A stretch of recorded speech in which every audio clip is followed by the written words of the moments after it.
É isso aí. Queridos amigos, são 20 horas, hoje dia 2 de setembro do ano de 2014. Estamos iniciando mais um programa da série Amor e Sabedoria de Emmanuel. Nesse momento, endereçamos um abraço, um ósculo carinhoso a todos os teleouvintes da Rede Amigo Espírita, da Rádio Brasil Espírita, os nossos companheiros da sala Estudando Espiritismo, todos aqueles que estão vinculados ao site da FEAC Minas, feac.org.br, através da rádio Amigo Espírita ou da TV FEAC Minas, lá no Transmissão ao Vivo. Gostaríamos de, nesse momento, convidá-los a todos para nos acompanhar na oração que abre os trabalhos da noite. Peço, convido, suplico que todos possamos nesse momento fechar as comportas do mundo externo e vamos mergulhar dentro de nós mesmos. E eu os convido para sentarmos à beira do lago de Genezaré e ouvir Jesus, o nosso excelso amigo, nos ensinar a orar e que possamos nos intercambiar com essas vibrações do bem. Pai nosso que estais nos céus, santificado seja o teu nome. Venha a nós o vosso reino. Seja feita, Senhor, a vossa vontade, aqui na terra como nos céus. O pão nosso de cada dia nos dê sempre. Perdoa, Senhor, as nossas ofensas, os nossos erros. À medida em que aprendermos a perdoar e compreender os erros, as dificuldades que nos visitam, não nos deixe, Senhor, cairmos novamente em tentações, em erros, em influências, em quedas. Livra-nos, Senhor, do mal, pois o vosso é o reino, o poder e a glória para todo sempre. Nesse momento, diante de Ti, Jesus, amado Mestre de nossos corações,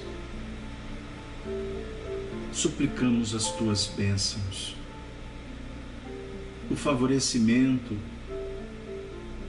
para que recolhamos todos os elementos que possam nos auxiliar, garantindo a segurança, o bem-estar, para que possamos, Senhor, continuar seguindo na marcha da ascensão. Mas também, Senhor, rogamos as bênçãos para todos os corações que se vinculam a este programa, que nesse momento nos intercambiamos pelas frequências da fraternidade. Que todos os lares aqui representados possam receber a visita dos ceareiros espirituais, caravaneiros que atuam em Teu nome, levando a alegria, a esperança, a fé, a saúde, a prosperidade a todos os lares que nesse momento se vinculam ao fulcro irradiador do Seu Evangelho. E aqueles outros, Senhor, que caminham pelas outras vias da evolução, que todos em humanidade, sofrendo ou não, possam receber a Tua luz, a Tua verdade, a Tua sabedoria, a Tua presença augusta, a Tua misericórdia, tua paz. Que a paz do Senhor se faça em nossos corações, para que ao final do nosso encontro possamos nos sentirmos todos felizes por poder participar desse banquete bendito. Se conosco, Rabi, mestre, amigo, agora e por todo sempre, que assim seja. Caríssimos companheiros, dando prosseguimento aos nossos encontros das terças-feiras, com mais um programa Amor e Sabedoria de Emmanuel, nós continuamos a traçar algumas reflexões em torno da obra do romance que foi publicado na década de 40, há 2000 anos, psicografado por Francisco Cândido Xavier e ditado pelo evangelizador do Brasil, o nosso querido Emmanuel. E nós estamos trabalhando no capítulo 8º, no grande dia do Calvário. Aqueles que estão participando conosco a primeira vez, nós os convidamos para acessar a Rede Amigo Espírita no portal tanto de áudio quanto de vídeo, que vocês vão encontrar os estudos anteriores. Nós já estamos caminhando para o número de 70 programas. Então temos muito material lá. Como também convidamos vocês para acompanhar o programa das quintas-feiras, Espiritismo, Evangelho e Educação, que nós também já caminhamos um pouquinho. Estamos no 110º encontro. Então, para nós é um motivo de muita alegria estar construindo esse trabalho com muita simplicidade, mas com fraternidade, com espírito de muita amizade, porque nós aqui não sabemos mais do que ninguém. Nós estamos aqui, na realidade, trazendo um conteúdo doutrinário evangélico para suscitar reflexões, para incentivar a que cada um possa, nesse caso específico, adquirir e estudar esse romance de Emmanuel. Não apenas ler como uma história, mas procurar pontos que signifiquem motivos de estímulo para estudar cada vez mais Kardec, porque esta é a missão de Emmanuel, nos trazer para bem pertinho do codificador de Lyon, Allan Kardec. Então, o nosso trabalho aqui visa, portanto, criar, estimular, induzir uma ambiência de estudo, seja no autodidatismo, você lidando na sua biblioteca, no seu coração com as obras, mas também levando essas propostas de estudo para a sua casa espírita. E se você não ainda possui, incentivando a criação de grupos de estudos familiares, porque a ideia é propagar as lições, não é mesmo? E acima de tudo nos motivar a vivenciá-las. Desde a sua altercação com a esposa, fechara-se Públio Lentulus na mais penosa taciturnidade. Nos programas anteriores, principalmente nos últimos, nós trabalhamos o capítulo 7º, que é intitulado As Pregações do Tiberíades. E sinteticamente vamos lembrar que Lívia, esposa do senador Lentulus, junto com Ana e o seu tio Simeão, foram assistir às pregações de Jesus. E ela, com essa atitude que visava, acima de tudo, a solidificação, a confirmação da sua fé, com esta escolha, o marido não teve maturidade suficiente para compreender a atitude dela, o que praticamente criou uma grande ruptura no relacionamento dos dois, porque ele já havia sido, vamos dizer assim, envolvido por uma teia trevosa que levantou suspeita contra o comportamento daquela que era a viga de sustentação do seu lar, a alma gêmea da alma dele, a sua esposa, que efetivamente, mediante as tramas, ela ainda assim silenciou para não criar uma ambiência mais dificultosa ainda, o que redundou para ela o pagamento de um preço muito alto, mas o que efetivamente caracteriza o comportamento evangelizante. Muitas vezes nós preferimos trabalhar com as convenções, nos ajustarmos às situações transitórias, em detrimento do que efetivamente Jesus nos convida a praticar. O silêncio, a ética, a bondade, a justiça, a solidariedade, abraçarmos a verdade como nota, como expoente, como bandeira, como viga que efetivamente vai garantindo para nós conquistas imorredoras. No caso dela, o preço foi altíssimo. E nós também lembramos que ele também teve essa oportunidade de encontrar com Jesus, a pedido dela, para buscar cura de Flávia, sua filha, o nosso querido Chico Xavier.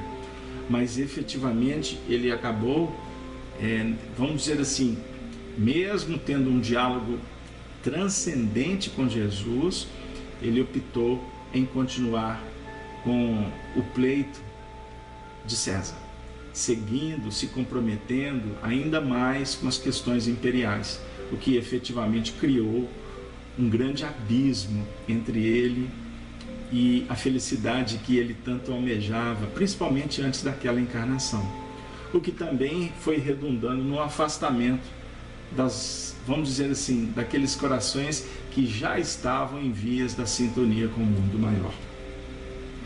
Nós, nesse projeto, a partir dessa semana, trabalhando esse capítulo, precisamos de nos situar exatamente aonde ele foi escrito, na época, no tempo. Porque aproximava-se a Páscoa no ano 33. E numerosos amigos de Públio haviam aconselhado a sua volta temporária a Jerusalém, a fim de intensificar os serviços da procura do filhinho, relembrando que Marcos houvera sido sequestrado numa trama que foi o mentor André de Gioras, aspecto que nós já abordamos, que quem sabe podemos voltar ao longo do trabalho. E haveria então a festividade que ia concentrar pessoas de vários lugares do mundo que tinham aquele vínculo com as práticas judaicas, não é isso? Então, o encontro de tão grande número de pessoas poderia efetivamente favorecer para que eles pudessem, quem sabe, encontrar o filhinho Marcos, né? Bom, e então Públio Lentulus, conforme ele mesmo descreve, não desdenhou o alvitre. E antes que a cidade se enchesse de romeiros e exploradores, já ali se encontrava com a família e fornecendo instruções aos serviços de confiança conhecedores do pequenino Marcos, de maneira a estabelecer um cordão de investigadores atentos e permanentes enquanto perdurasse os festejos. E como a história da humanidade deixa para nós o registro, dentro de todo esse movimento, enquanto o senador fazia as comparações de ordem econômica, social e política, observando as massas de povo que afluíam às ruas movimentadas, vamos encontrar Lívia em palestra íntima com a serva de sua amizade e confiança. Sabeis, senhora, disse Ana, que também o Messias chegou ontem à cidade? Exclamava Ana com um raio de alegria nos grandes olhos. Verdade? Perguntou Lívia surpresa. Sim, desde ontem chegou Jesus a Jerusalém, saudado por grandes manifestações populares. Então Ana é abraçada com muita alegria por Lívia, porque era uma notícia de extraordinária importância e beleza. Então elas vão dialogando e Lívia, inclusive, percebendo a condição que ela estava, de muitas dificuldades com o marido, define junto com Ana que ela não poderia ir ao encontro de Jesus, porque ali naquele momento ela tinha que optar pela segurança do lar. São as escolhas que muitas vezes nós temos que aprender a fazer. Aí vai uma reflexão para todos nós, refletindo até com a nossa performance psíquica, mental. Há o momento da expansão da mente, há o momento de sair para semear, há o momento de sair para ouvir, mas dentro de um processo chamado análise. Mas também, em contrapartida, existe um instante de recolher, vamos dizer assim, de mergulhar de volta, de fazer o caminho interior, que é também conhecida como uma proposta de síntese. Então nós saímos analisando a vida e depois recolhemos para procurar a seiva, a essência, para que num novo momento a gente possa sair de novo. Então isso são pontos que precisam de ser considerados para que a gente possa entender o que Allan Kardec propõe no Evangelho segundo o Espiritismo, no que remonta à obediência e à resignação. Nós precisamos ser obedientes aos ditames da vida. E a obediência se caracteriza pelo consentimento da razão, não é isso? E a resignação de sentimentos e de concordância íntima com o que a vida propõe. Se a gente trabalhasse dessa forma, não tenhamos dúvida de que as coisas seriam tanto quanto mais simples e a gente poderia evitar muitos sofrimentos. Então Lívia aqui percebe que é o momento de fazer a análise, não é? No seu sentido de mergulhar para dentro dela mesma, entendendo toda a circunstância para procurar a síntese de tudo que Jesus houvera promovido, ensinado a ela quando esteve com ele, junto com a própria Ana e Simeão. Quando ele disse para ela: chegará o momento em que darás testemunho, em nível de abnegação. Foi a palavra que Jesus ponderou com ela e que efetivamente caracterizou dali para frente toda a sua trajetória naquela encarnação. E ela, como benfeitora, provê Ana com moedas para que ela pudesse ter facilidade de transitar na via pública, naquela festa, enfim, inclusive concedendo a ela uma folga no trabalho. Com isso, a história vai se desenrolando, não é isso? E nós não podemos olvidar que, concomitante a isso, nós vamos encontrar o nosso senador numa ambiência de muita reflexão. Ele estava numa introspecção muito séria. Ele andava triste, cheio de conflitos. E efetivamente a gente vai percebendo que o sofrimento dele era um sofrimento que caracterizava inclusive os conflitos que ele tinha, porque a alma dele suplicava paz, a alma dele almejava amor, justiça, a alma dele de alguma forma sentia a importância da espiritualidade. E com isso nós vamos nos remeter ao primeiro capítulo da obra. Lembra? Quando nós estudamos aqui o sonho de Públio Lentulus, que ele se viu na roupagem do bisavô, Lentulus Sura, e que discutiu com Flamínio Severus a questão da imortalidade da alma. E ele teve depois uma série de acontecimentos que precipitaram inclusive com o encontro com Jesus e o retorno para o lar, a cura da filha, conforme nós lembramos, a trama da treva que envolvia a esposa. Ele estava chegando num momento muito especial da sua vida. mas caracterizada por um sofrimento diante do desconhecido. Ele estava como que à porta da libertação, mas ele não sabia como perpassá-la. Enquanto no mesmo lar nós vamos encontrar Lívia sofrendo as augúrias, né? Sofrendo aquela pressão, porque ela tinha descoberto o amor em plenitude. Ela compreendeu a mensagem do Messias, do Mestre. Ela encontrou o pastor. Ela encontrou, inclusive, um presente que toca o coração de todos os que se encontram realmente prontos para ouvir o Mestre. E o sentimento de gratidão pela cura da filha deu para ela uma chama de renovação extraordinária, valorosíssima. Mas ao mesmo tempo, o sofrimento dela era um sofrimento porque ela estava diante de um grande impasse, porque ela tinha um compromisso junto com o seu marido. Ela precisava de ajudar Públio a encontrar também Jesus.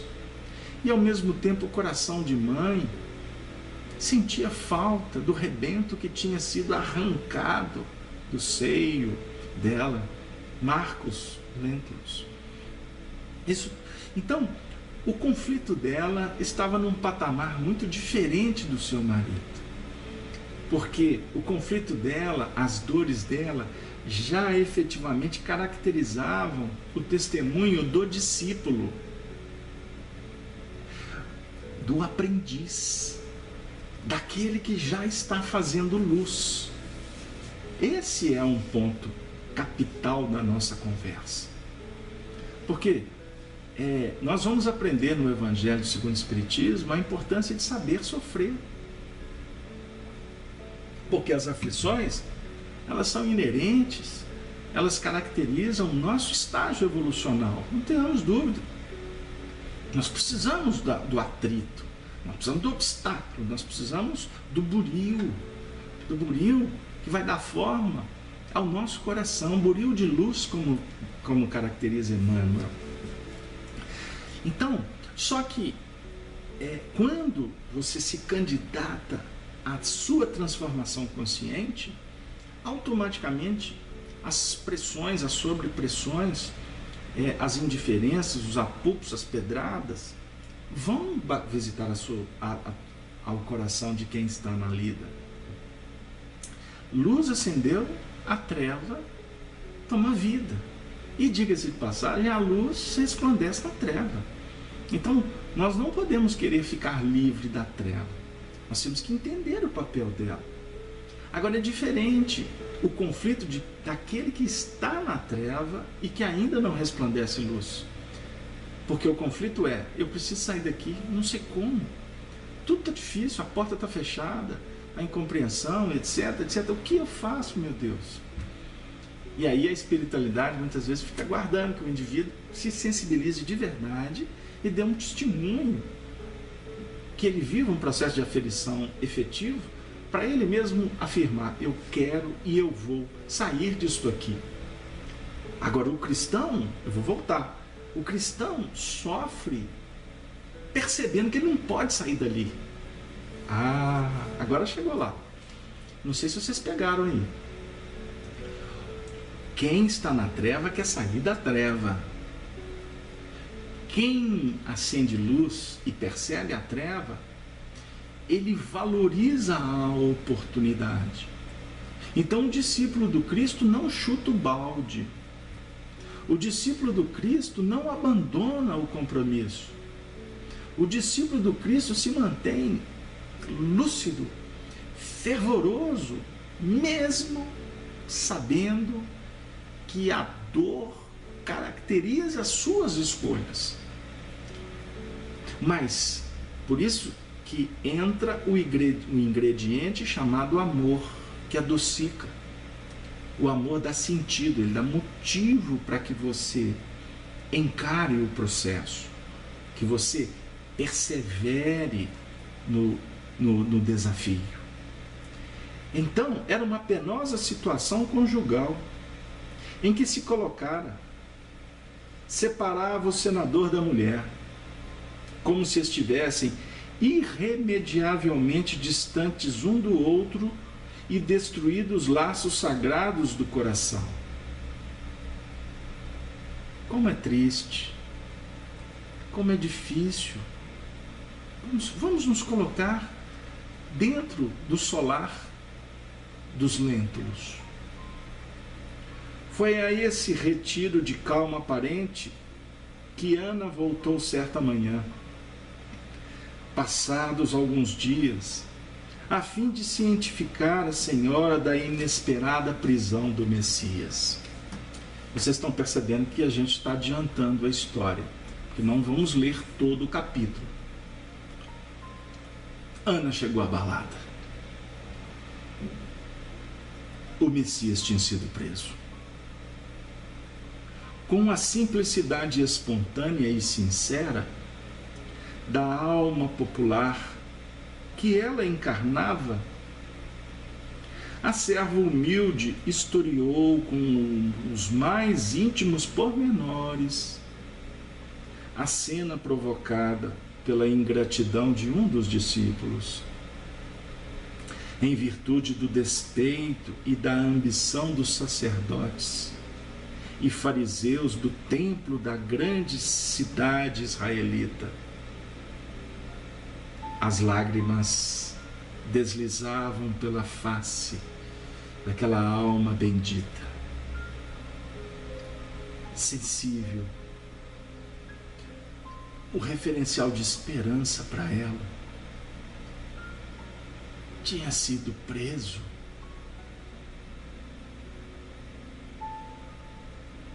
Cena essa que foi provocada pela ingratidão de um dos discípulos. Como nós repetimos essa ingratidão até hoje? Como discípulos, nós prendemos Jesus, nós delatamos Jesus lá na nossa casa espírita, representantes de espiritismo. Nós viramos as costas por mestre todas as vezes que precipitamos acontecimentos, que agimos com indiferença, com rebeldia, com despeito, com ambição, agindo como sacerdotes e fariseus. Quantas vezes nós conspurcamos a mensagem espírita? Quantas vezes nós barateamos a proposta do Evangelho? Amigos, a vida é uma festa. Nós estamos em Jerusalém em meio a peregrinos do mundo inteiro, que vêm à Cidade Santa pelas vias da reencarnação, todos em busca de uma vida melhor, de projetar fé, religiosidade, aprimorar a vida econômica, social. Todos nós estamos buscando Jerusalém nesse momento de festa. Mas muitas vezes o objetivo principal nós deixamos de lado, diante de tantas propostas que a vida nos oferece. E Jesus entra em Jerusalém silencioso, embora aclamado por muitos, por crianças, como Ana descreveu para Lívia, por velhos, por pessoas que colocavam flores nas janelas, folhas pelas ruas, fazendo um verdadeiro tapete para receber o Messias. E ele caminhando no meio do povo, junto do povo, porque ele veio para o povo. Jesus não veio para doutores, embora ele os visite. Ele não veio para religiosos, embora ele conte com eles. Jesus é médico, é mestre, é amigo. Portanto, ele veio para quem quer ser amigo dele. Ele veio para aprendizes que querem ouvir a pregação do bem, a palestra que edifica e que fala de Deus, sem usar muitas artimanhas, sem optar por atalhos.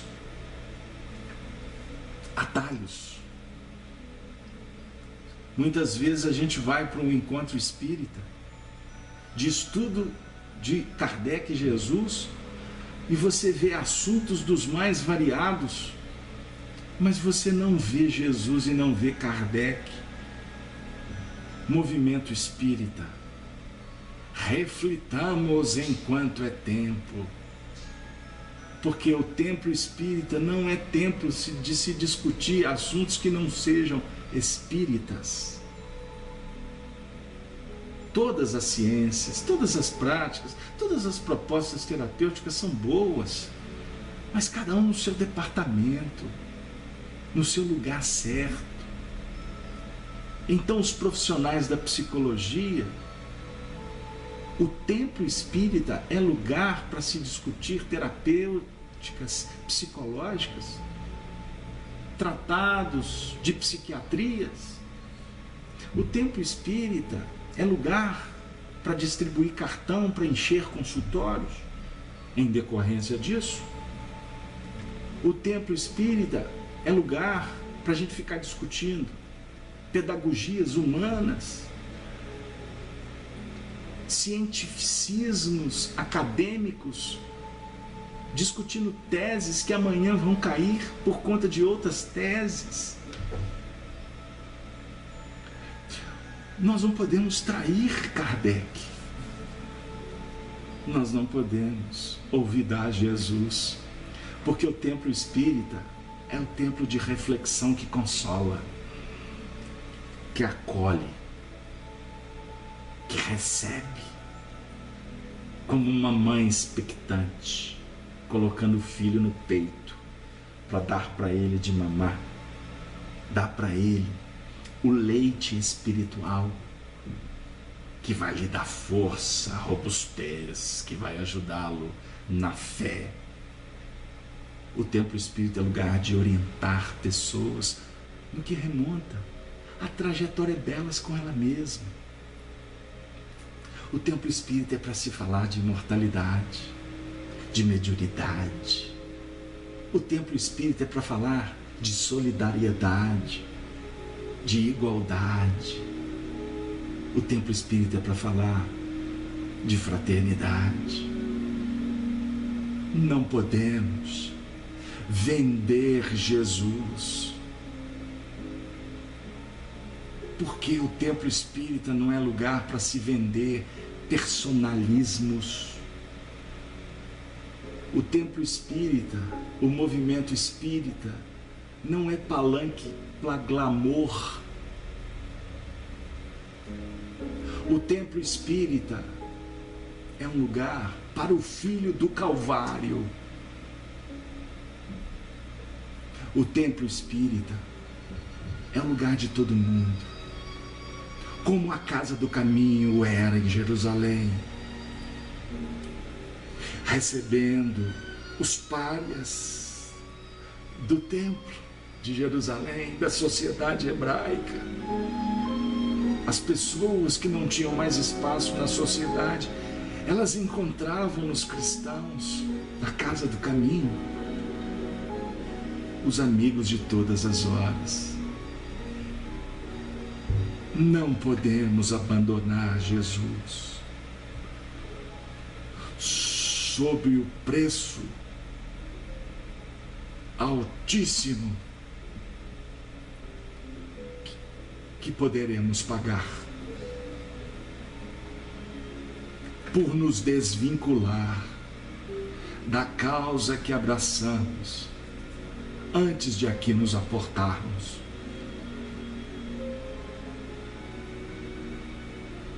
amargamente compungida em face do acontecimento, Lívia considerou que, se fosse noutro tempo, recorreria imediatamente à proteção política do marido,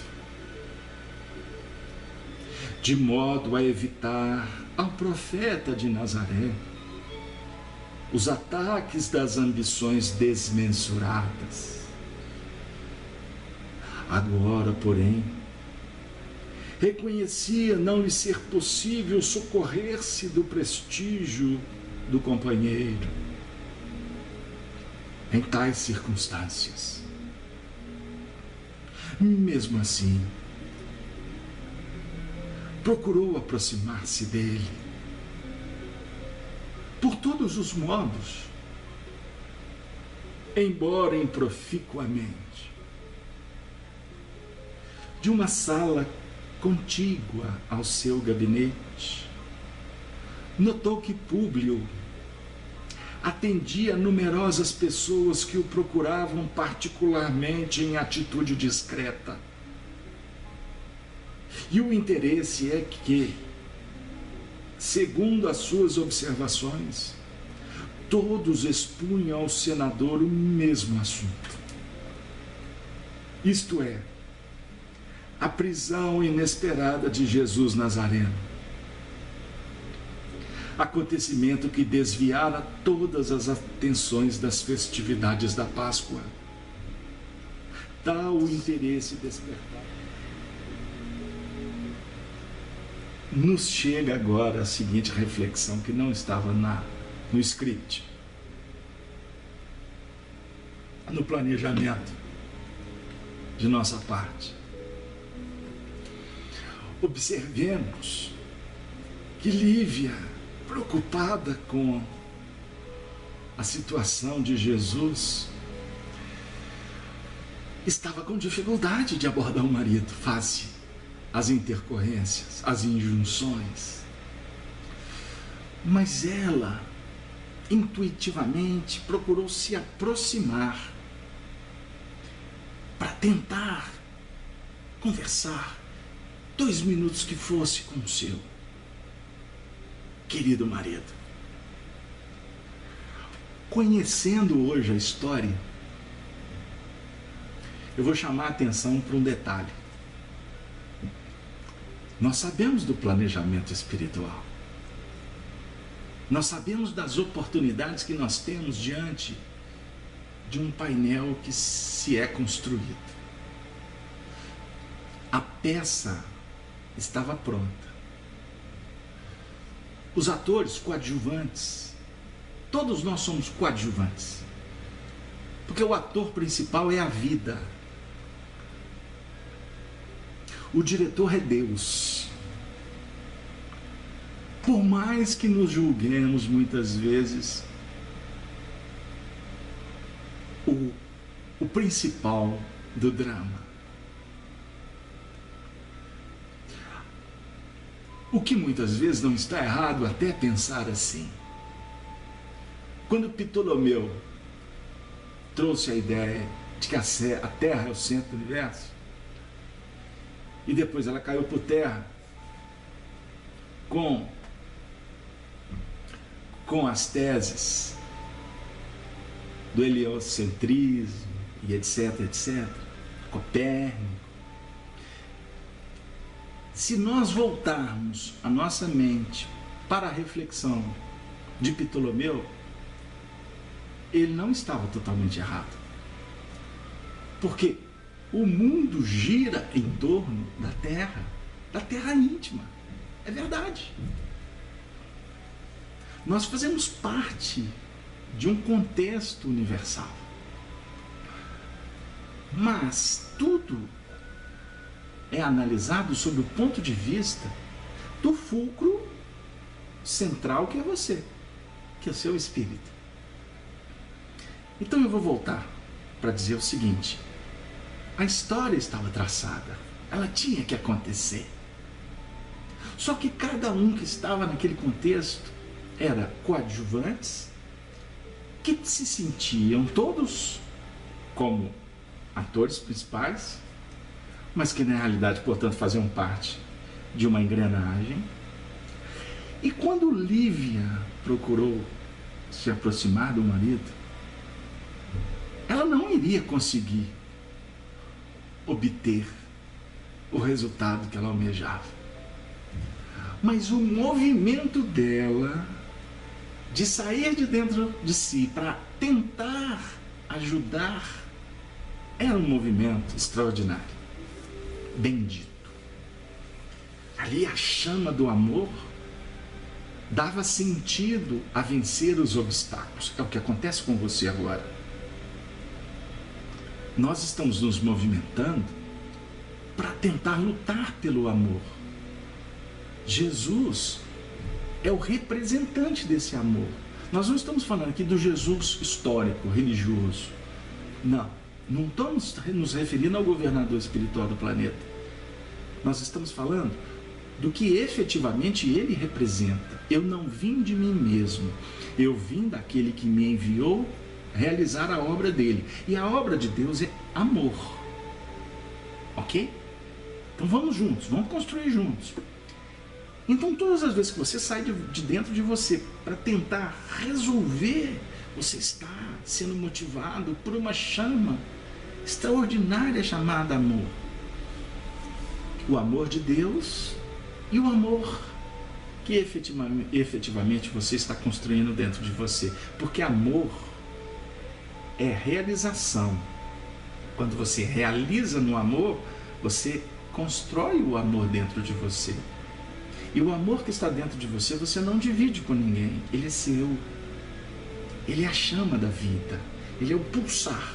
Ele é o batimento do universo em você.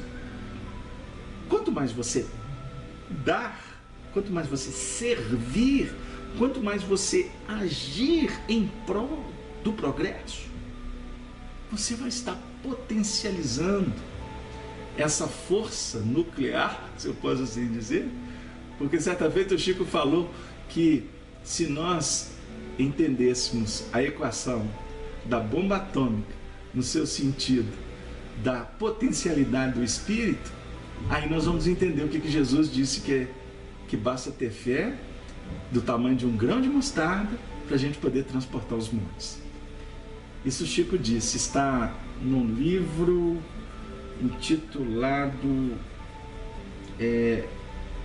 intitulado Folha Espírita. É um livro que foi publicado pelo pessoal do jornal de Uberaba. Arnaldo pode me ajudar, do pessoal do Freitas Nobre, da Marlene Nobre, que é um livro só de entrevistas. Ali vocês vão encontrar esse depoimento que eu estou trazendo, porque quando eu cito eu gosto de me referir à fonte. Assim que devemos agir. Então, é o amor. Ela tentou. Agora vamos para a história. E essa tentativa foi tão extraordinária, foi tão importante, que de alguma forma ela foi testemunha viva de que o seu marido estava sendo procurado na condição dele de representante de César na governadoria de Pôncio Pilatos, né? Ele estava ali, e este problema de ordem planetária estava batendo na mão dele ali no primeiro momento, porque até então ele foi conhecer Jesus, ele ouviu falar de Jesus, mas até então, embora ele tenha tido uma opção de negar veementemente que foi Jesus que curou Flávia, mas ali a vida já estava convidando-o para ser copartícipe do processo que Jesus iria viver no seu Calvário. Copartícipe em que posição? A que ele estava escolhendo. Participar das engrenagens do juízo, do tribunal. porque ele era a autoridade máxima, representante de César. Em tese, ele poderia ter mais poder, como nós estudamos em programas anteriores, ele poderia usar de poder numa condição igual ou superior à do governador Pôncio Pilatos, porque Pôncio Pilatos estava ali designado por Tibério. E ele, Públio Lentulus Cornélios, era representante de César. Deu aí? Então esse ponto é extremamente importante para a gente refletir. Porque vocês imaginam, vamos lá, juntos. Eu não sei se a gente está construindo o pensamento de uma forma que está atendendo o chat, o grupo. Por isso nós convidamos os ouvintes a entrarem no chat e participar conosco. Se quiserem entrar pelo chat da FEAC, é feac com 2 es.org.br, sala conferência interativa. Mas vocês podem entrar também pela Rede Amigo Espírita. Os ouvintes, inclusive, da Rede Amigo, da Rádio Brasil Espírita. Você que está nos acompanhando online, venha participar da sala. A sala comporta muita gente, graças a Deus. Vamos voltar. Então, eu gostaria até de interromper, porque eu estou vendo um testemunho do Raio Rei Lima, que parece que está nos visitando pela primeira vez. Ele está dizendo assim: eu sou de Recife, Pernambuco, mas no momento estou morando na Nicarágua e fico muito feliz por poder estudar com vocês, porque aqui infelizmente não existe a doutrina espírita. Por isso, Raio, Raio Mulher, desculpa se a minha pronúncia não está correta com o seu nome, ok? Mas fique conosco, viu? Eu não sei se é um amigo ou uma amiga, desculpe, eu estou realmente em dificuldade. Mas, coração amigo, fique conosco, tá? Fique conosco, visite, esteja sempre aí discutindo com a gente, ok? Então vamos lá. Imaginemos o senador sendo abordado por pessoas tentando defender Jesus. Imagine o drama consciencial dele. O senso de justiça dele estava sendo acionado ali. O livre-arbítrio dele naquele momento estava assim, a todo vapor, porque ao mesmo tempo o próprio Públio Lentulus, o próprio Emmanuel, está nos contando aqui que as pessoas que o procuravam eram uma mescla daqueles que queriam defender e daqueles judeus que queriam, de uma forma sórdida, inflamar, colocar gasolina no fogo que já estava ardendo. E ele, na condição de ouvir, taciturno, introspectivo, com conflitos, como acontece conosco quando nós estamos diante dos desafios do caminho. Debalde esperou Lívia que o marido lhe concedesse 2 minutos de atenção. No compartimento próximo do seu gabinete privado. Sua ansiedade tocava o apogeu quando lobrigou a figura de Sulpício Tarquínios, aquele que inclusive insuflou a treva na cabeça do marido com relação a ela, vinculado a Pilatos, que vinha da parte de Pilatos solicitar ao senador o obséquio da sua presença. Imediatamente, no palácio do governo provincial, a fim de resolver um caso de consciência. Meu Deus! Isso é Emmanuel. Este é o senador. Este é o educador, como falava Arnaldo Rocha. Emmanuel. Porque Emmanuel não coloca palavras Ele não formata frases sem um objetivo educativo e espiritualizante. Porque tem muitos literatos de altas expressões, inteligentíssimos, que escrevem, mas não projetam. Escrevem, indicam, mas permanecem na horizontal. E quando a gente fala projetam, não é no sentido de ficar tocando apenas emoção.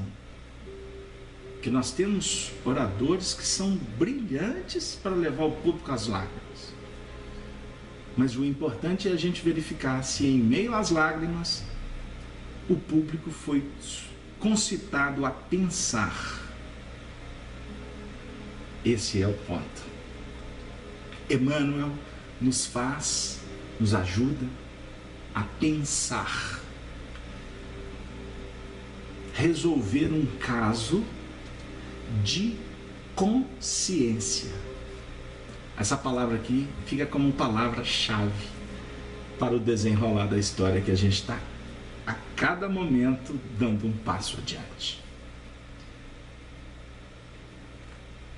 Públio Lentulus não se fez rogado. Ponderando os deveres de homem de Estado, concluiu que deveria esquecer quaisquer prevenções da sua vida particular e privada, marchando ao encontro das obrigações que devia ao império. Lívia, por sua vez, perdeu então toda a esperança de implorar-lhe auxílio para o mestre. Naquele dia, sem saber por quê, intensa amargura invadia-lhe o mundo íntimo. E foi com essa alma envolta em sombras que elevou ao Pai Celestial as suas preces fervorosas e sinceras por aquele seu coração. Considerava lúcido emissário dos céus, suplicando a todas as forças do bem livrassem o Filho de Deus da perseguição e da perfídia dos homens. A alma amargurada. O marido sai decidido. Priorizar as questões do Estado, abrindo mão das questões privadas, familiares. Isso aqui suscita para nós alguns pontos. As almas comprometidas com as causas maiores pagam um preço alto, mas se dedicam de alma e coração aos seus projetos. É óbvio que precisamos do bom senso. Mas sabe uma das coisas que a gente tem conversado no movimento espírita, por onde a gente passeia a trabalho, os lares que visitamos, os núcleos espíritas que participamos de atividades, nas mais variadas localidades, é que nós estamos num momento de tantos testemunhos do movimento espírita, e um deles se chama comprometimento com o trabalho. Arnaldo está aqui conosco. Arnaldo, hoje eu não te abracei em público. Então vai aí, um amplexo de amigo e um beijo, um ósculo cristão para você. Arnaldo, você sabe do que eu estou dizendo. Comprometimento é um dos problemas graves que nós estamos enfrentando no movimento espírita. Não sabemos, muitas vezes, com quem contar para a sessão mediúnica. Não sabemos se poderemos contar até com o expositor que nós convidamos para a atividade da noite. Costuma o indivíduo chegar 5 minutos antes sem se preocupar até de avisar que está chegando atrasado.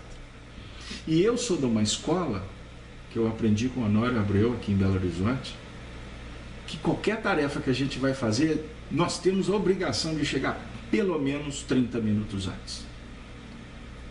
Como médium, como expositor, seja o que for, nós temos que chegar antes para fazer uma chamada adequação psíquica ao ambiente. Básico. Você tem que chegar, você tem que se ambientar, sal da terra, para fazer luz do mundo. Em tudo na vida é sal e luz, adequação e irradiação.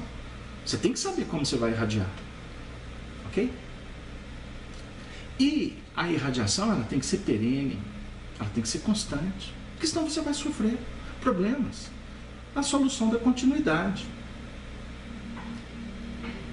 Para a gente refletir, queridos amigos, porque se você assume, essa é a tarefa da sua vida. Eu não gosto de falar em âmbito pessoal para não parecer que é vaidade, mas eu tenho um grupo que me escuta e sabe que eu não marco o médico no dia da tarefa. Ah, mas o médico tem 6 meses. É eu que tenho que enfrentar a fila do SUS, né? 6 meses para te atender. Ele só vai poder te atender no dia da reunião. Se eu fico sem um médico, porque eu não abro mão de estar na minha tarefa. A não ser que eu estiver morrendo. Tiver que amputar, tem que ir. Mas fora isso, ele que marca outro dia. Aniversário do filho, eu chego, tá? Se a gente não estabelecer algumas metas, entendendo as responsabilidades que nós estamos assumindo, como que fica a espiritualidade que conta conosco? E o indivíduo que está lá no pronto-socorro do centro espírita, precisando de uma mão amiga, ele pode estar com um revólver na cabeça, meu amigo. Qual que é a minha prioridade? Tirar o revólver dele ou comer um pastel na festa? Ou ir no cinema com a esposa, ou ir assistir o jogo de futebol. Aí eu como. Embora todo mundo tenha o direito de se divertir. Outro dia um companheiro falou assim: pô, a final do campeonato Casa Bento, o que eu faço? Eu falei assim: vai para a final do campeonato, meu amigo. Seu time não vai chegar lá tão cedo. Ele morreu de rir. Nós estamos rogando praga. Eu falei assim: não, o seu time ganha, mas vai lá.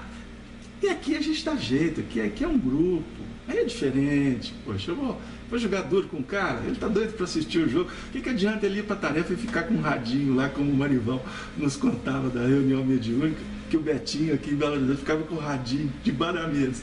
Na hora que acabava a reunião mediúnica, a primeira coisa que ele fazia era ligar o radinho para saber quando estava o jogo glorioso. A gente morria de rir dessas histórias. Mas isso aí é uma outra coisa, isso é um jeito carinhoso, brincalhão, de levar a vida. Agora eu estou falando de outra coisa. O Arnaldo está falando sobre a preocupação das coisas do céu. Primeiramente o reino de Deus, porque o resto vem por acréscimo de misericórdia. Isso é só para quebrar. Eu fiz essa brincadeira carinhosa, amiga e fraterna com vocês, porque a vibração começa a ficar apertada. Porque eu não posso esquecer que quem estava sendo julgado naquele momento, quem estava preso, era o meu mestre, era o seu Rabi. É a nossa oportunidade.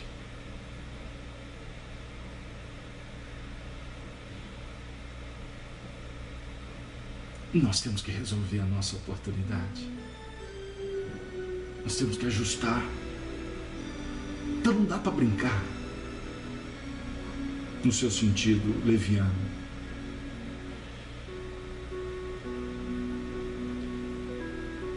Ao chegar à corte provincial romana, naquele dia inesquecível de Jerusalém, Públio Lentulus foi tomado de extraordinária surpresa. Agora eu vou perpassar as letras. Ondas compactas de povo se adensavam na praça extensa, em gritaria ensurdecedora. Pilatos recebeu-o com deferência e solicitude, conduzindo-o a um gabinete amplo, onde se reuniam pequeno número de patrícios, escolhidos a dedo em Jerusalém. O pretor Sálvio, funcionários de destaque, militares graduados e alguns poucos romanos civis, de nomeada, que passavam eventualmente pela cidade. Ali se aglomeravam, convocados pelo governador, que se dirigiu a Públio Lentulus nestes termos. Vamos ouvir Pôncio Pilatos agora. Senador, não sei se tivestes ensejo de conhecer, na Galileia, um homem extraordinário que o povo se habituou a chamar de Jesus Nazareno. Esse homem foi agora preso em virtude da condenação dos membros do Sinédrio. E a massa popular que o havia recebido nesta cidade, com palmas e flores, pede agora, nesta praça, o seu imediato julgamento, por parte das autoridades provinciais, em confirmação da sentença proferida pelos sacerdotes de Jerusalém. Eu, francamente, não lhe vejo culpa alguma, senão de ardente visionário, de coisas que eu não posso ou não sei compreender, surpreendendo-me amargamente o seu penoso estado de pobreza. Neste comenos, vamos observar a cena. Penetram na sala as duas irmãs, Cláudia, esposa de Pilatos, e Fúlvia, que tomaram assento nesse conselho íntimo de patrícios. Ainda esta noite, continuou Pilatos, apontando para a esposa, Cláudia, parece que os augúrios dos deuses se manifestaram para minha orientação, pois Cláudia sonhou de uma voz lhe recomendava que eu não deveria arriscar a minha responsabilidade no julgamento desse homem justo.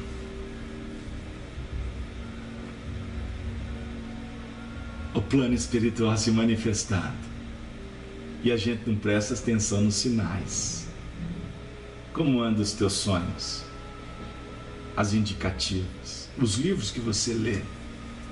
Como está batendo tudo isso na nossa porta? São alertas? São convites? E como nós estamos trabalhando com os sinais da vida? Resolvi, portanto, agir em consciência, aqui reunindo todos os patrícios e romanos notáveis de Jerusalém, para examinarmos o assunto. Ele ia, como diz aqui em Minas, colocar a mão na cumbuca. Não, peraí, é questão de consciência. O negócio pode ser complicado do meu lado, então vamos fazer o seguinte, eu vou chamar todo mundo, porque todo mundo se responsabiliza.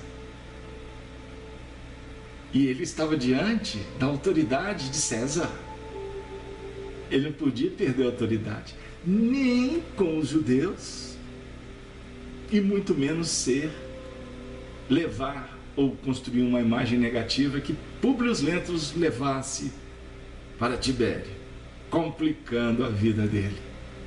Pegaram, essa é a conduta política, transitória, sagaz de muitos, que muitas vezes, para não nos complicarmos, a gente busca testemunhas ou testemunhas, para mesmo assim valer das nossas intenções, mas criar uma situação para dizer que existe um apoio, uma unanimidade, quem sabe, que existem votos favoráveis.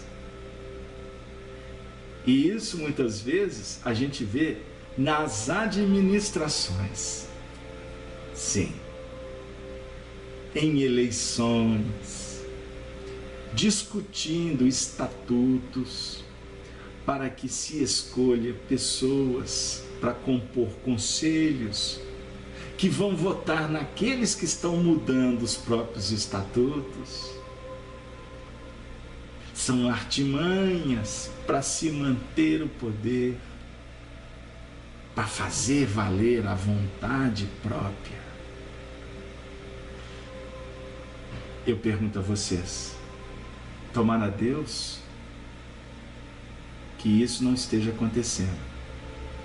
Mas se estiver acontecendo com você,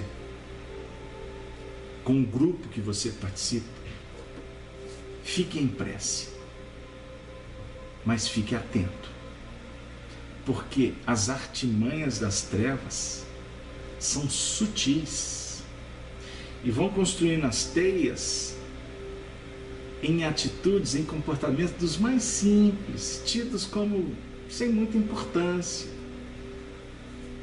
mas vai demonstrando painéis robustecidos no grande futuro. Então se conhece a árvore pelos frutos. Então é necessário observar os frutos mais despretensiosos, para não ser pego de surpresa amanhã. Meu Deus, que dizeis? Falou Pilatos. Pois dos meus escrúpulos, na qualidade de representante direto do Senado e do imperador entre nós, neste momento, o que dizeis? O que você tem a falar, senador? Primeiro eu estou te chamando, chamei patrícios, pessoas importantes. O que você acha da minha conduta? Ele se expõe, porque ele se apoia na lógica. O que ele estava fazendo, teoricamente, era politicamente correto, embora seus interesses eram mesquinhos. Então, a gente observa o seguinte, que nem tudo que é legal é moral. Para se pensar. Mundo superior não tem artimanha. Mundo superior não tem dissimulação. Nas hostes maiores, a verdade, ela está na cara. Ela não precisa ser escondida. Porque, diga-se de passagem, os espíritos leem pensamentos. Aqui a gente esconde pensamentos. Aqui a gente age politicamente correto, sorrindo, dando tapinha nas costas, mas por trás a gente está fazendo jogos, manipulando. É tão comum a gente ver nas administrações o indivíduo não quer trabalhar com o outro, aí com jeitinho, com educação, com polimento, fala assim, olha, eu gostaria de te convidar para participar disso e daquilo, mas na realidade quer tirar ele da posição que ele ocupa. Aí tira o tapete, aí daqui a pouco também não dá nem a atribuição que ele tinha prometido. Isso acontece no nosso meio. É de onde vem isso? Dessa condição nossa de não estar entendendo a proposta do bem, da verdade, da justiça. Nós não podemos ser contraditórios, embora o nosso comportamento ainda não seja. Você esquece, quando você assusta, você está envolvido. Tem determinados momentos que, quando é médium principalmente, consegue se conspurcar tão fácil. É só ficar num grupo. O grupo começa a tomar um rumo nas conversações, aí de repente o indivíduo está junto. Aí na hora que acaba a resenha, ele volta para dentro dele mesmo, ele fala assim, meu Deus, por que eu participei daquilo? No fundo não é assim que eu quero, que eu penso, que eu devo agir. Aí fica arrependido. Porque não tem vontade própria? Não é isso. É porque muitas vezes não consegue conter a emoção. Se deixa levar com o vento da onda, do modismo, daquele momento. Eu estou vendo alguém escrevendo no chat assim, o Alblen de São Paulo, é isso mesmo? Competição. Aí você foi fundo. Você me trouxe uma palavra que se pode nos ajudar muito. Nós temos que entender qual o reino que nós queremos edificar. O reino de Deus ou o reino de César? Se for o reino de César, das questões da horizontal do mundo, nós temos que entender se nós queremos servir a César ou a República. Aqui eu vou colocar um ponto aqui para quem gosta de história refletir comigo. Porque teoricamente a República representa o povo, o Senado. O Senado foi constituído para representar o povo. César fechou o Senado, né? César fechou o Senado para ter o poder. Agora é muito importante que a gente entenda que o Senado foi mantido nas aparências, mas ele era o Augusto, o arbitrário. Então é importante a gente entender, você quer trabalhar numa política democrática que represente os interesses do semelhante, então você vai estar trabalhando numa horizontal de aprendizado e que pode, essa horizontal, estar em busca de uma verticalização em Deus.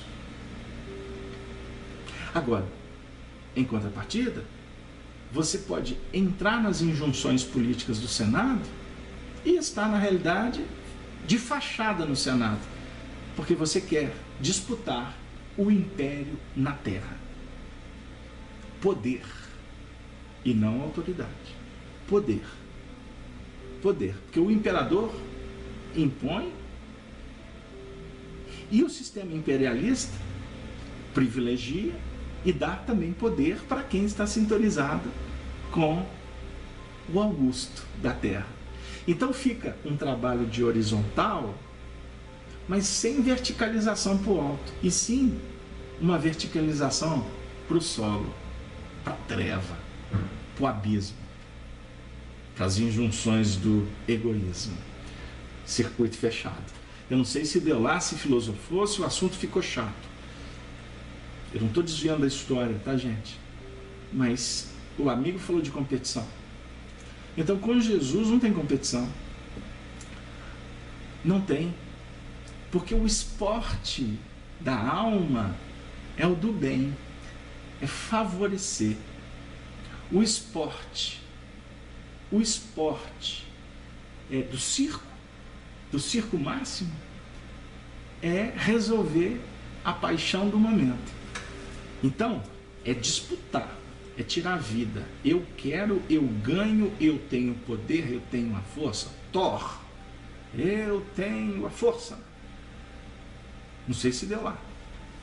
Hércules, para sintonizar com os gregos. Então, esses são os pontos do Evangelho que a gente precisa de trabalhar. E é o que Emmanuel propõe para nós. Esse espaço aqui, nós precisamos relembrar, não é espaço meu. Eu estou aqui tentando desenvolver, de uma forma muito tímida, muito acanhada, uma reflexão em torno de uma linha de trabalho que nós temos como coordenador Emmanuel. E uma pleiade de espíritos que são evangelizadores. Quando eu falo coordenado por Emmanuel, dentro do departamento que nós nos sintonizamos. É óbvio que Emmanuel está sob a tutela de Paulo, de tantos outros evangelizadores de alto escalão, tendo em Jesus o governador máximo. Então, nós trabalhamos em espiritismo, temos que entender que o trabalho é em equipe.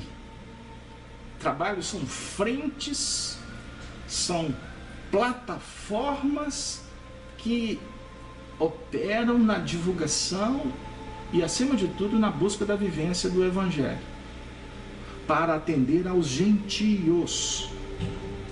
Quem são os gentios? A proposta do Evangelho é trabalhar com quem está dizendo assim: Senhor, eu estou cansado e oprimido. Aí ele vai falar: vinde a mim, vós que estáis cansados e oprimidos, que eu vos aliviarei. Esse é o trabalho do Evangelho. Aí sabe como que muitas vezes onde que a gente escorrega? É que a gente entra na escola do Evangelho e esquecemos de focar o ponto básico do trabalho, que é o atendimento aos sofredores, que somos nós mesmos em primeiro lugar, ok?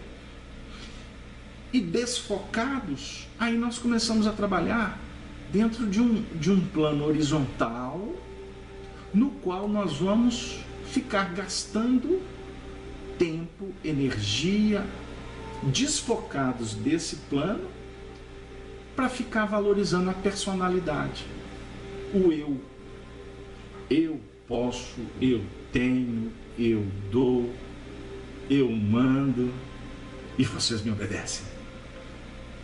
Ou então, eu sei, eu tenho poder. E o grande problema nas ambiências religiosas, que é o pior ou mais complexo: dominar, fascinar, porque usa-se o que o povo não conhece: magnetismo, mediunidade, carisma, influência. Então observemos, nós estamos numa época de falsos cristos e falsos profetas. O falso Cristo, ele tem fôlego curto, ele pode se apresentar com pompa, com beleza, com glamour. Hoje eu ouvi um companheiro me falando sobre isso, glamour no movimento espírita. Aí eu falei assim: o movimento espírita está precisando não é de glamour, é de clamor. Clamor, nós precisamos de clamar, nós precisamos de suplicar, nós precisamos de aclamar a simplicidade. Só para brincar com as palavras, licença poética, nós precisamos de refletir sobre isso, porque o Filho do Calvário, ele está como nós estamos, precisando de norteamento. Nós estamos precisando de fundamentação. Queridos amigos, quanto a dizer, mas acima de tudo, quanto fazer e como fazer. Esse é o nosso grande desafio. Gostaríamos de abraçar a todos os ouvintes da Rede Amigo Espírita, os nossos companheiros da Rádio Brasil Espírita, que estão acompanhando através do Google Play, de seus lares, do computador, do tablet. Então, eu gostaria de endereçar um grande abraço para todos e pedindo a vocês a licença para a gente interromper o trabalho. Semana que vem nós vamos focar o Tribunal de Jesus. E nós temos algumas, vamos dizer assim, algumas preciosidades que estão guardadas aqui há muitos anos, que eu espero ao longo das próximas semanas poder revelar, talvez em primeira mão, depoimento de Chico Xavier sobre esse momento tão importante da história da humanidade, que representa também um instante que reflete as necessidades de trabalharmos diante do tribunal da nossa própria consciência.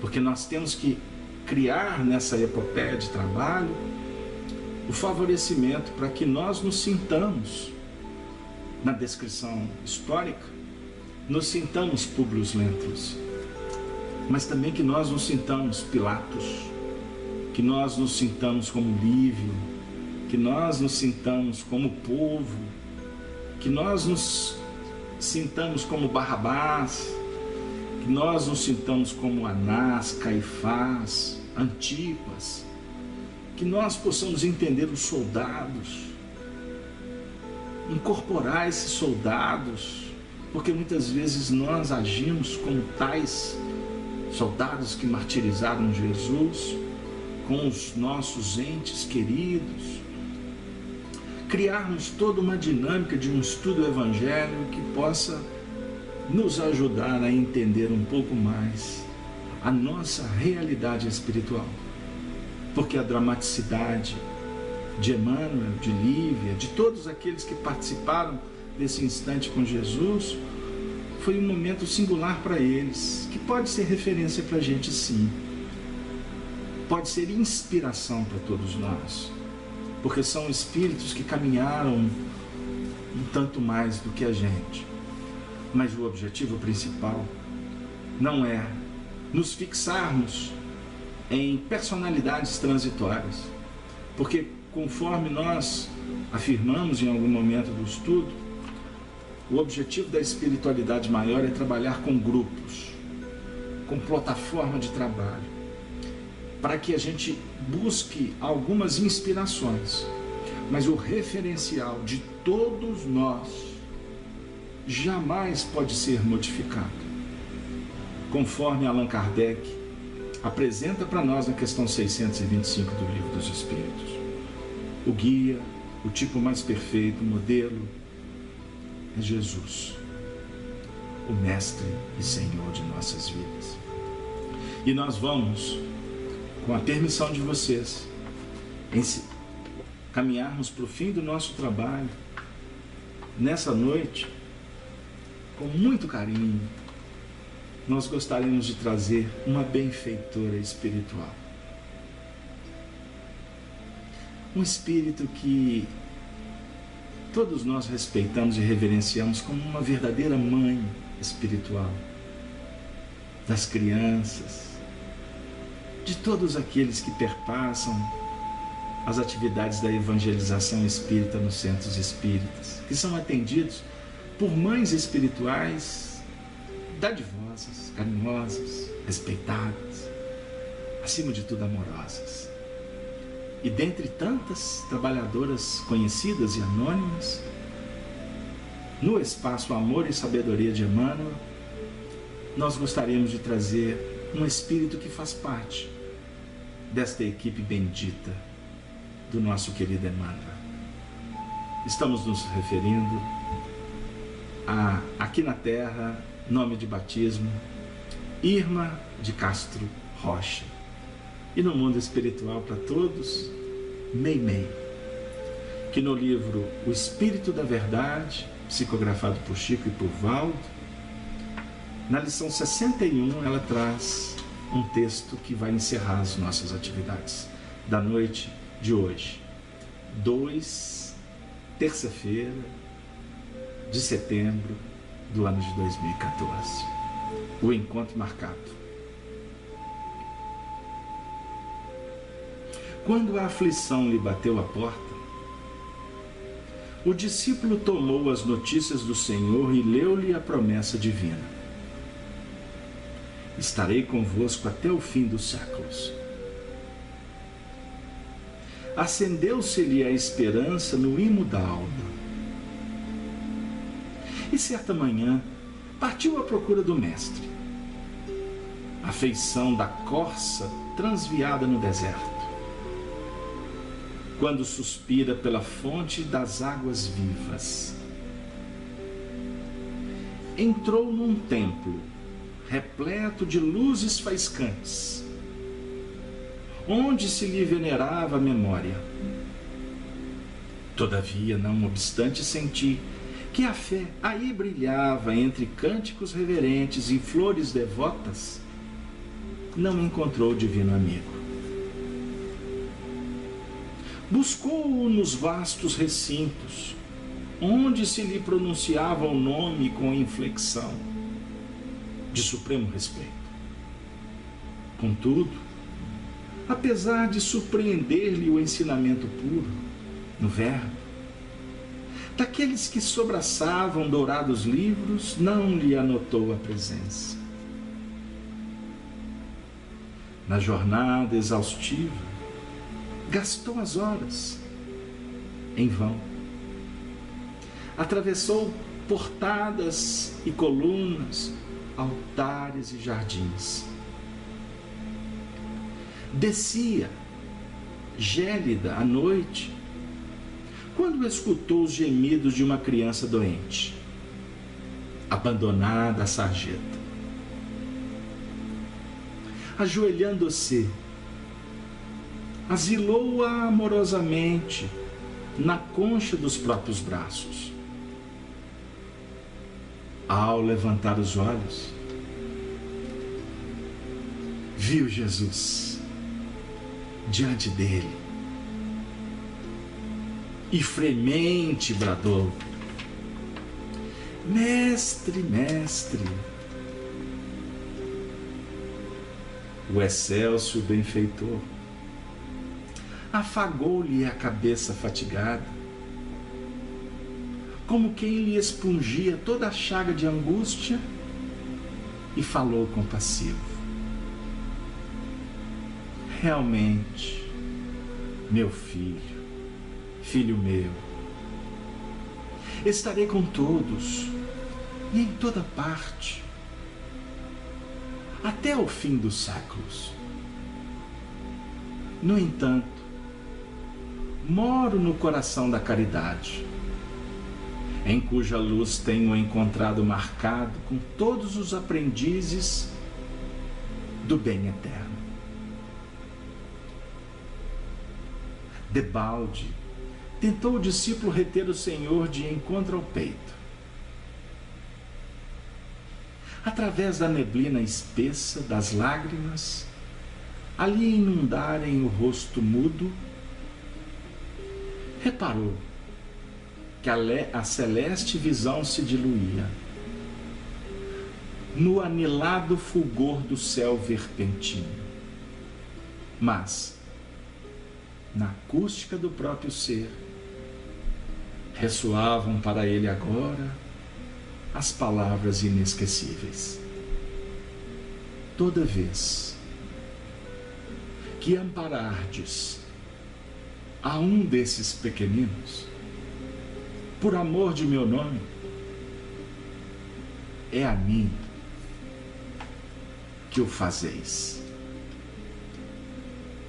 Meimei. Amparemo-nos uns aos outros, respeitando-nos e vibrando uns pelos outros. Família espírita, amigos cristãos de todos os tempos, é chegado a hora de darmos as mãos para fazer da nossa terra a Canaã prometida, para podermos, arregimentando todos os recursos necessários, invioláveis, imprescindíveis, fazermos do nosso planeta essa terra de promissão. Que Deus, na sua infinita bondade, abençoe o seu lar, os seus familiares, que possa te encher de esperança, de fé, de bondade, mas acima de tudo nos conceder a excelsa caridade, para que, projetando o nosso sentimento nos corações que nos vincularmos, podermos contribuir de alguma sorte para que o reino de Deus seja implantado, em definitivo, nos domínios do coração.